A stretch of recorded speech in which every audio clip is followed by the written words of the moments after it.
pinakamatinding na titan sa mundo ng MLBB ang natunghayan sa unang araw ng MPL Philippines Season 16 Playoffs. Sa Game 1, dinumina ng Team Liquid Philippines ang Team Falcons para umabante sa upper bracket match.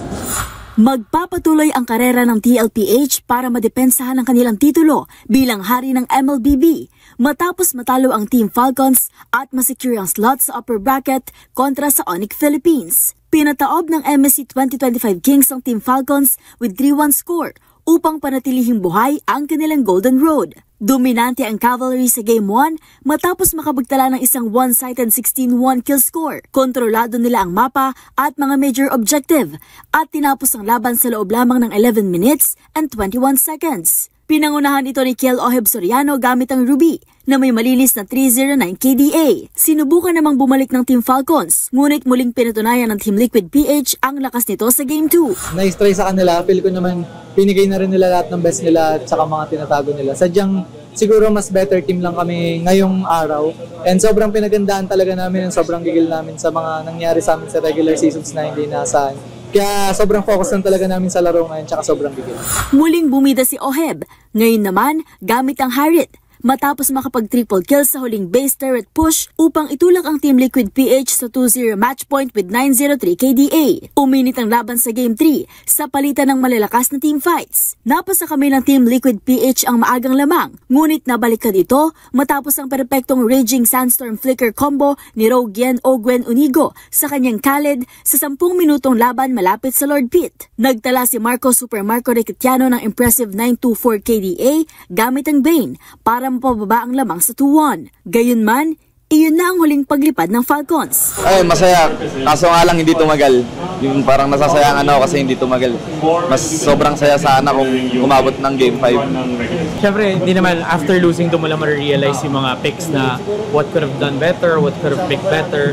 Pero andun pa rin ako sa point na satisfied ako dahil nag-stick kami sa plano namin kung anong pinag-usapan namin the night before, or sorry, yesterday. And yun nga lang, nagkulang lang kami. Kumbaga hindi kami one step ahead sa mga nangyari. Sa Game 4, muling nabalik ang kumpiyansa ng Team Liquid PH at tuloy ang isanara ang serye. Nakuha ni Carl Cartesi ni Pomoceno ang MVP honors gamit ang kanyang signature Lancelot na may 326 KDA. Inamin naman ng Falcons coach na si Trevor na isa sa mga dahilan ng kanilang pagkatalo ay ang matagumpay na pagpigil ng TLPH kay Few. Masyado lang taga kami napaghandaan nila kasi hindi din namin in-expect na sibaban yung hero si Few. Actually, agree ako doon na buong sa, like, sabihin natin sa lahat ng pagdadraft namin yesterday, Few getting banned out was not really part of the equation. Parang ganun eh. So, doon kami nag-struggle na we had to adapt, pero parang nagkulang kami sa pag-adapt quickly. At sa isang panayam, kinumpirma ng TLPH na isa sa mga pinaghandaan nila ay ang mid laner ng Falcons. Nakita ko sa data na talagang mataas yung win rate nila kapag may Sushin tsaka Parsa. So inisip ko kung tatanggalin ko yun, mauuwi sa parang unorthodox na hero si Pew na parang alam ko na hindi niya pre-practice na sobra. So ayun, talagang tinarget talaga si Pew. Dahil dito, tuluyan ng umabante sa upper bracket ng Cavalry kung saan kakaharapin nila ang M6 World Champion na Onyx Philippines ngayong araw ng Huwebes, 3 PM sa Cuneta Astrodome. Dapat expect ng mga kalaban namin sa TLPH ngayong playoffs is mas gigil kami ngayong season kasi hindi kami nakabawi sa Aurora at sa Onyx na sobrang side para sa amin. Kaya mas gigil na TLPH kaya sa last season yung makikita nyo ngayon.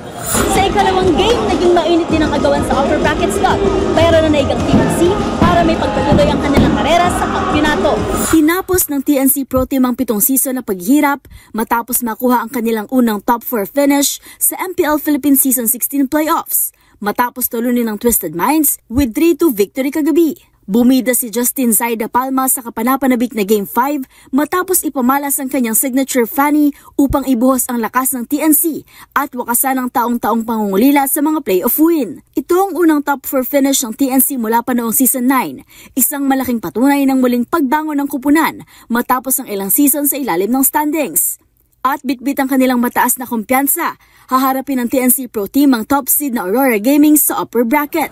Mula rito sa Cuneta Astrodome, para sa MBC TV Network News, ito si Mili Borja ng Deezer HTV, una sa Pilipinas, una sa Pilipino.